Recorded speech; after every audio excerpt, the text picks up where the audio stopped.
তাহলে বুখারী শরীফ লেখা হইলো মাযহাব যারা মানতো তাদের নাম দিয়া, আপনি হঠাৎ বলতেছেন মাযহাব বেদাত। ইমাম বুখারীও হাম্বলি মাযহাব মানতো, তো ইমাম বুখারী বেদাতি। কেউ কেউ বলেন উনি শাফি মাযহাবের ছিলেন, তো উনি কি বেদাতি? নাউজুবিল্লাহ বলেন। ইবনে হাজার আসকালানী রহমতুল্লাহ আলাইহি শাফি মাযহাবের ছিলেন, ওনাকে বলা হয় হাফিজুদ দুনিয়া। পুরা দুনিয়ার এমন কোন বিদ্যা নাই যা আল্লাহ ওনারে দেয় নাই। উনি এত কিছু বুঝাও শাফি মাযহাব মানলেন। ভাই ঝগড়া করবো না আমরা, এটা মনে রাখবেন। হানাফি সংকলন মানা, শাফি সংকলন মানা, মালিকি সংকলন মানা, হাম্বলি সংকলন মানা এটা নতুন কোনো জিনিস নয়। সাধারণ মানুষ যেন একটা জিনিসকে সুন্দরভাবে মানতে পারে এরকম একটা সংকলনের নাম হলো মাযহাব। আপনি এক জাতীয় হাদিসের মধ্যে বিক্ষিপ্ত হাদিস, একই বিষয়ে একাধিক হাদিস পাবেন, আপনি কোনটা মানবেন?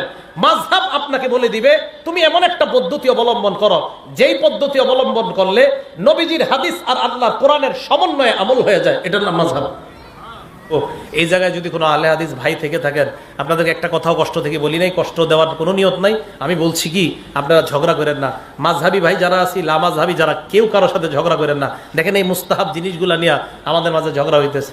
হাত এইভাবে উঠানো, এতটুকু উঠানো, এতটুকু উঠানো, এক এক ইমামের নিকট মুস্তাহাব, কোনো ওয়াজিব বিষয় না। হাত এইভাবে বাঁধা, এইভাবে বাঁধা, এইভাবে বাঁধা, এক এক ইমামের নিকট মুস্তাহাব। এখন বলতে পারেন হুজুর আপনি কি করেন? আমি এটা করি কানের পর্যন্ত। কেন? ইমাম আবু হানিফা রহমতুল্লাহ আলাইহির মাযহাব আমি মানি, হানাফি সংকলন মানি। আমি হানাফি সংকলন মানি। ইমাম বুখারী শরীফের হাদিসগুলা কি আবিষ্কার করছে না সংকলন করছে?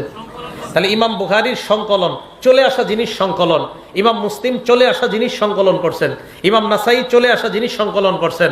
হানাফি মাযহাব ইমাম আবু হানিফা 40 জনের একটা ফিকহি বোর্ড দিয়ে চলে আসা কোরআন সুন্নাহকে একটা সংকলন করে রূপদান করছেন। তাহলে কোরআন সুন্নাহর সংকলন এটা নতুন কোনো ধর্ম না, চলে আসা জিনিসকে লিপিবদ্ধ করা। বুখারী শরীফ নতুন কোনো ধর্ম না, চলে আসা জিনিস লিপিবদ্ধ করা। মুসলিম শরীফ নতুন কোনো ধর্ম না, চলে আসা জিনিস লিপিবদ্ধ করা। হানাফি মাযহাব নতুন কোনো জিনিস না, চলে আসা জিনিসকে একটা জায়গায় সংকলন করা। শাফি মাযহাব নতুন কোনো জিনিস না, কোরআন সুন্নাহকেই কোথাও একত্রিত করা। এজন্য আপনাকে আমাকে উল্টা পাল্টা বুঝ দিচ্ছে যে তুমি হানাফি মাযহাব মানো, তুমি ভুলের মধ্যে আছো।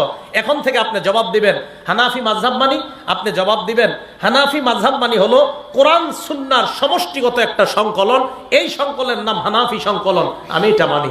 বলতে পারেন আপনি কেন মানেন? দেখেন হাদিসে আছে, নবীজি সাল্লাল্লাহু আলাইহি সাল্লামের এক হাদিসে আছে এই এতটুকু হাত উঠানো। কটা হলো? একটা। তাহলে বুক বরাবর হাত উঠানো। 2 কাঁধ বরাবর হাত উঠানো। 3 কান বরাবর হাত উঠানো। এখন আপনি আমারে বলতে পারেন আপনি হানাফি সংকলন কেন মানেন? আমি মানি এই কারণে, 1 নাম্বার বুক বরাবর, 2 নাম্বার কাঁধ বরাবর, 3 কান বরাবর। তাহলে নবীজি কয়টা কথা বলছে? 3টা। এখন আমি দেখলাম সর্বশেষ সীমানা হলো কান। এখন এই কান পর্যন্ত আনলে দেখেন তো বুকের উপর হাত উঠে কিনা, কাঁধের উপর উঠে কিনা?